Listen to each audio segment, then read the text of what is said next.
Week 4 and the latest on Zay Flowers' knee. But, Christine, we begin with the Rams, where they get ready to return to L.A. and the practice field today. Due to the wildfires that ravaged California, the Rams were forced to play Monday's game against the Vikings in Glendale, Arizona. The team said they hoped to bring some joy to an L.A. area devastated by the fires. They delivered 27-9 rout. Now they're back home preparing for Sunday's game against the Eagles. That's where we check in with our reporter, Lindsay Theory. So, Lindsay, maybe a little bit of normalcy starting to come back to the area and the team. What does the Rams week look like as they get ready for that Eagles game?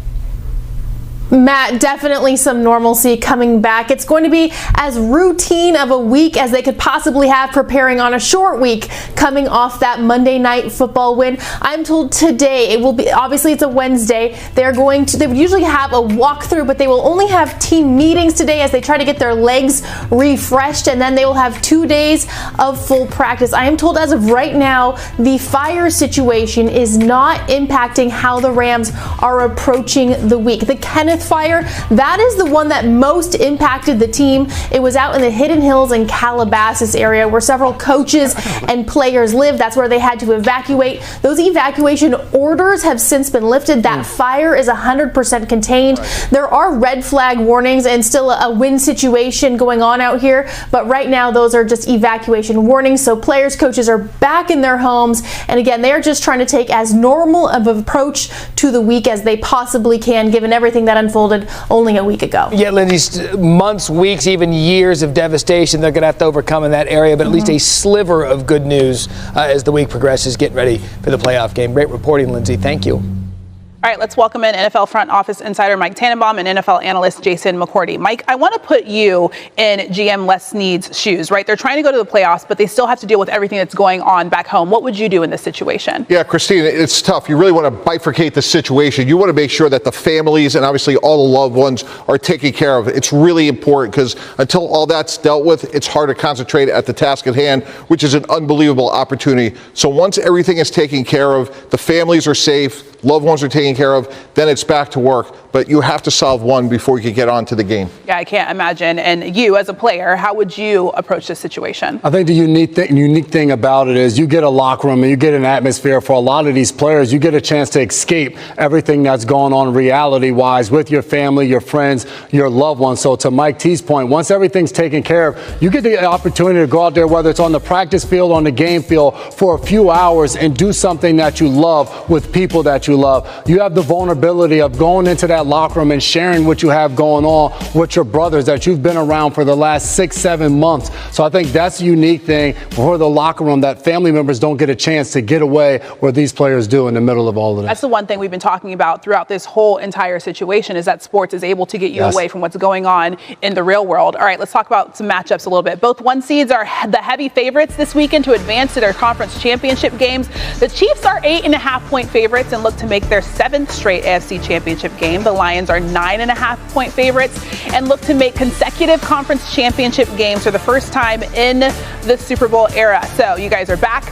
Jason, let's start with you. Yep. Which one seed do you feel like is most vulnerable as they go into the divisional round? I'm going with the Kansas City Chiefs on this one. It has more to do with their opponent than it does them, and that's the Houston Texans and what this defense was able to do in the wild card division. We watched them absolutely dominate the Chargers. They did it with their pass rush up front and with their DBs in the secondary covering their butts off. Will Anderson, Danielle Hunter, Danico Autry in the middle. They had pressure on Justin Herbert on half of his dropbacks throughout the course of that game. He was sped up, he was off the mark, and that allowed the guys in the secondary, Derek Stingley Jr., Kamari Lassiter, Miles Bryant, those guys had sticky coverage and they were able to force turnovers when the opportunities presented themselves. I think for Mahomes and crew offensively, going against that defense is going to be one heck of a challenge. I love when we talk about Kansas City being vulnerable, et cetera, et cetera. I'm trying. Exactly. Okay, so he just talked about Kansas City. What's the formula for the Commanders to get upset over Detroit? Christine, I got the formula right here. Here you go.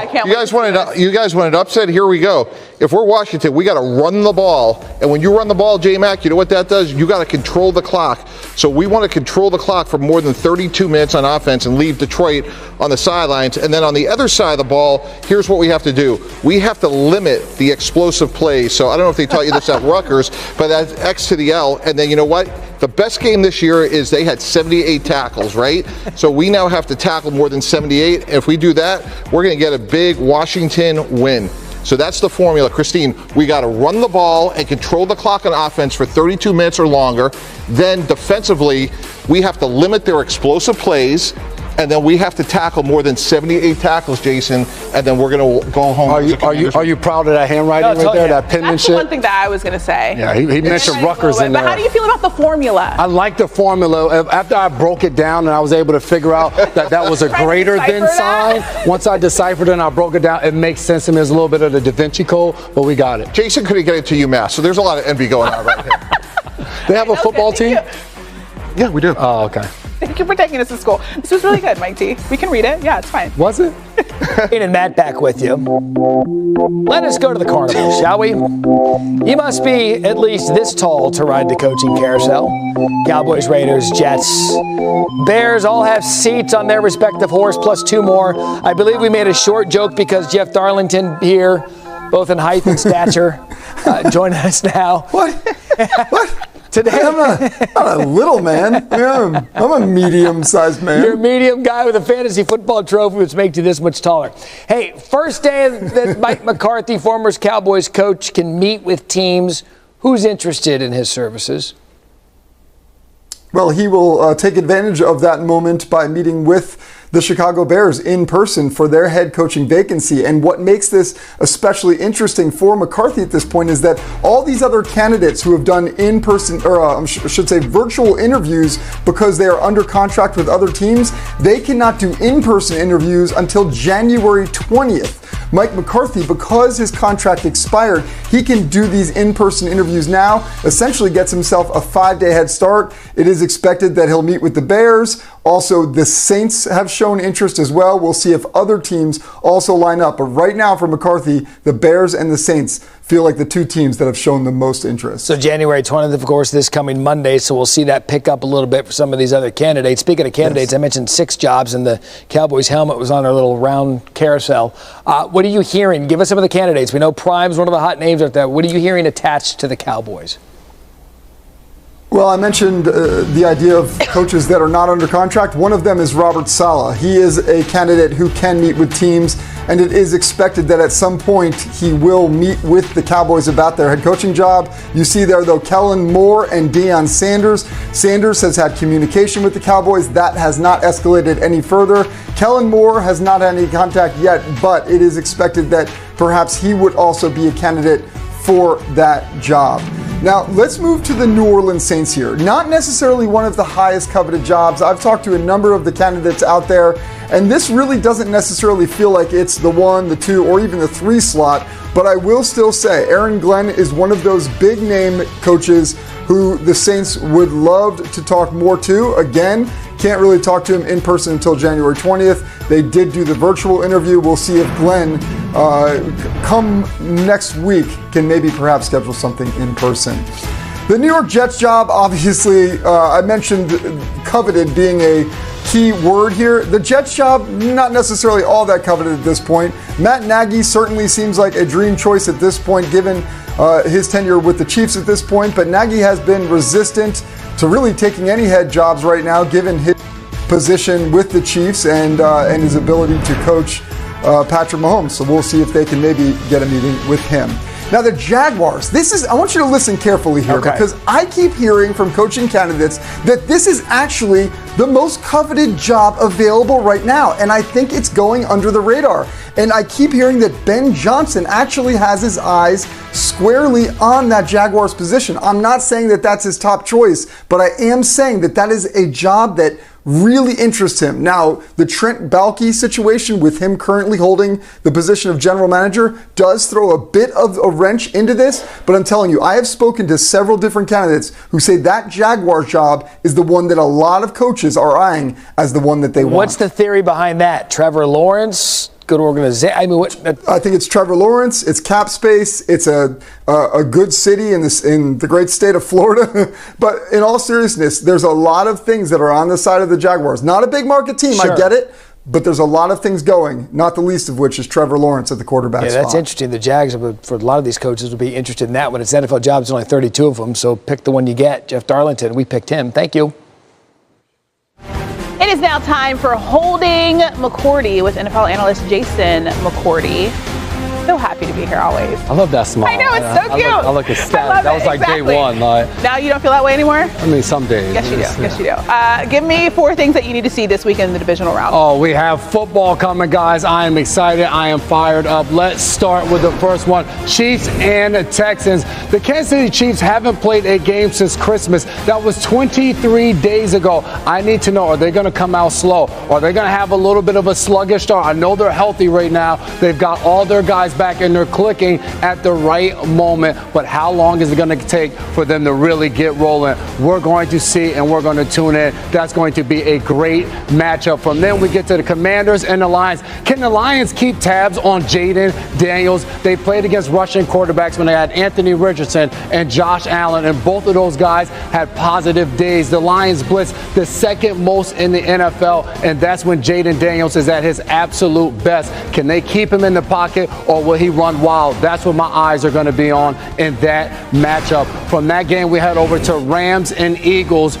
2KSA, that's what they're calling Saquon Barkley after he rushed for 2,000 yards. He did about 1,000 of them in Week 12 against the Rams down in LA. Feel like he's still running. Everybody is at the point of attack when it comes to Saquon Barkley. Will they be able to slow him down? And then we get to the matchup of the weekend. Will the real MVP stand up? Is it Josh Allen? Is it Lamar Jackson? We get to see these two in a heavyweight fight. They're going to finish 1 and 2 in the MVP voting. We've never seen this in a divisional round. Only the Super Bowl or the conference championship. We get a treat in these two guys, and I want to know which defense is going to be able to stop the other one. It's going to be a lot of fun, Christine. You said it. All eyes on that matchup. The two quarterbacks, they've played each other once before in the playoffs. 17-3 Bills on that one. So we'll see what happens in this one. Jason, we're going to sip some tea. Both teams, they're live from their facilities. We're going to bring in our reporter, Elena Getzenberg, who is in Orchard Park, New York. Elena, the Bills, they lost to the Ravens 35-10. That was back during Week 4. What are they saying about how things are different now? Yeah, Christine, that game, the theme coming from watching that game back is that it's been tough to watch for this Bills team. That was one that did not go the way I wanted to. When I asked defensive coordinator Bobby Babich, what didn't go right in that game, he listed off almost everything you could ask a defensive coordinator to list off. But they are adjusting and learning from that game. One thing they've done is Coach Sean McDermott talked about today is they brought in quarterback Anthony Brown, signed him to the practice squad. He's actually spent time with the Ravens in the past, and with the Bills for about a week earlier in the preseason. And they brought him in to give a component for this defense to prepare against. Someone who can pass the ball, someone who can run the ball, so they don't know what to anticipate, similar to what you get from Lamar Jackson. And going into this one, it is important to note the Bills did not have starting linebackers Matt Milano and Terrell Bernard or nickel corner Taron Johnson for that game. There is the other element of Amari Cooper, who was traded to the Bills by the Cleveland Browns in October. So that was after this game as well. And he certainly brings a different component to this offense. As offensive coordinator Joe Brady talked about, guys have to keep an eye on him when he's on the field. So that certainly adds another element. So while they're watching that tape back and learning from it, this is also a very different team that faced the Ravens in Week 4. Yeah, definitely a lot of anticipation for this matchup. Elena, thank you. Christine, other side of this, our Ravens reporter Jamison Hensley with us now. Jamison, we know the story. Baltimore did not have their wide receiver Zay Flowers for the wild card game after he had that knee injury in Week 18. What's his status for Sunday? Yeah, Matt, I just came from the Ravens indoor field house, and Pro Bowl wide receiver Zay Flowers was the only Baltimore player not suited up. And Flowers injured his right knee back in that regular season finale 11 days ago. Now, his status is unknown, and it's unknown when he will suit up. But Ravens coach John Harbaugh did make the point that Flowers could play in the divisional game even if he doesn't practice all week. Now the question becomes, how much will the Ravens need Zay Flowers in that game? Because if you remember, back in that Week 4 win for the Ravens, running back Derrick Henry ran for 199 yards against Buffalo. And as quarterback Lamar Jackson told me entering the postseason, no defender wants to tackle anybody in the cold, especially when it's a 250-pound all-muscle running back running downhill at you. Yeah, it seems like everyone's going to get the full dose of Derrick Henry from now until whenever the Ravens playoff ends. Whether that's the Super Bowl or not, we'll find out. Jamison Henley, thank you. All right, so we're about to play a game, Mike Tannenbaum. It's called Mic Drop. You have a mic, right? I got it. Look, he has a real one in his hand. Okay, so fill in the blank. The Ravens win if they keep Josh Allen on the sidelines, Christine. You go back to that first game, they ran the ball for 271 yards. The Buffalo Bills this year scored 525 points, second most in the NFL. The best way to stop Josh Allen, that Bill offense, is to keep running the ball, giving the ball here to Derrick Henry and Lamar Jackson. If they do that successfully and keep Josh Allen on the sidelines, the Baltimore Ravens have a great chance to win this game. That'll be a tall task. Let's go to the other side. The Bills win if Terrell Bernard and Matt Milano play great. They weren't in the first game, and what Sean McDermott likes to do about 46% of the time is play split safety defense and defend the deep pass. If those two guys can hold up front and stop the run, which we're watching here, they have a great chance to finally defend this great Baltimore Raven offense, something that very few teams have been able to do. Okay, so Mike, you have your mic in your hand. You were supposed to talk into it, but now you're going to drop it. Drop it. Don't. I'm better with the iPad than the microphones. Yeah, I see that. It feels like in Bristol, America, 26 degrees, which means it's a perfect time for hot tea with Mike T and McCourty. He will give us a cup of tea. He will tell us, Jace McCourty will tell us if it's hot tea. He agrees. Iced tea. If he thinks it's absolutely awful. Yes. In the interest of today's temperature, I would like to keep it hot. Give me your first cup of tea. All right, Matt. J-Mac, Christine, Sam Darnold will have a dynamic market in free agency despite playing horribly in his last two games because the supply and demand of the quarterback position is too many teams need a quarterback and there's just not enough of them available. And when you look at the body of work, J-Mac, he had an outstanding season despite the last two games being what they are. Some team is going to look at him and say, you know what, this is a guy like Baker Mayfield who could get us to where we want to go. I love that you're saying that. You put that despite. I'm going iced tea on this one. It's a girl. She's dating a guy. He's perfect, except he doesn't have a job. Well, that knocks it back down for Sam Darnold. The last two games shows everything you need to see. This is a guy, like you said, he's played at an MVP level throughout the course of the season. But in the two biggest games where they needed him most, he looked frazzled. In that last game against the Rams, there were times where he's just holding on to the ball, looking like he doesn't know where to go. Yes, he's going to have a market, dynamic, robust, whatever adjectives you want to use. I would just knock those down the scale. Can't the boyfriend get a job? No. Right, yeah. There is nothing Don't sign up and then try to fix it without later. a job, exactly. And there's a difference between a job and a career. There you go. That's true, too. Listen. He's all for the gotta be talk. doing something. Okay, your next cup of hot tea has to do with the Cowboys. Yeah, Christine, the next Dallas Cowboy head coach will be a former Cowboy. From a standpoint, we know what Jerry Jones is. He's the owner, the GM. He has a radio show. He has a post-game press conference after every game. Someone like Deion Sanders, Jason Witten, Kellen Moore's been there. It is a very unique dynamic. It's not for everybody, and I think familiarity with that ecosystem, J-Mac, is a reason it has to be a good fit. I'm with you on this one. I'm going hot tea. At this point with the Cowboys, it's like, yeah, sure, let it be a former Cowboy, whoever you want at this point, Jerry. You never know what the heck is going on in Dallas. It seemed as though Mike McCarthy was going to remain the head coach when they declined him interviewing with the Bears. Now it's a whole new thing. At this point, just pick a coach, put him in there so we can stop spending segment after segment talking about who the Cowboys head coach is going to be. Well, while we're at it, just put the triplets in there, Irvin, Emmett, and Aikman. Three-headed head coach. That would be hot tea. I thought Troy Aikman had a job.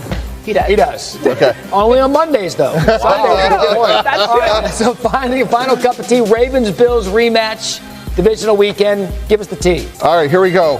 The Baltimore Ravens are going to win 48-45, and Lamar Jackson and Josh Allen are going to combine for 10, Jason, 10 touchdown passes. Here's what's going to happen. Both teams are going to go in the game saying, we have to stop the opponent run game.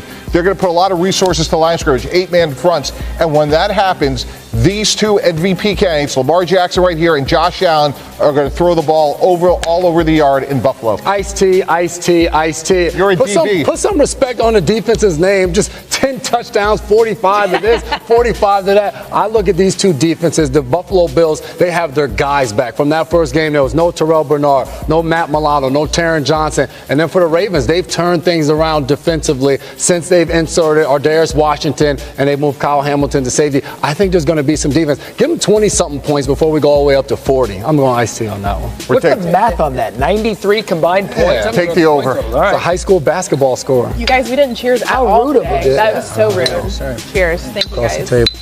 I can't. Speaking of the rematch, new on SportsCenter, Bills quarterback Josh Allen.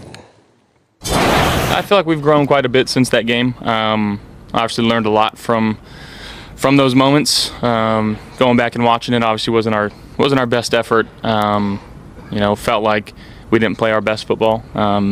But again, they got a really good team too. That they're playing this week for a reason.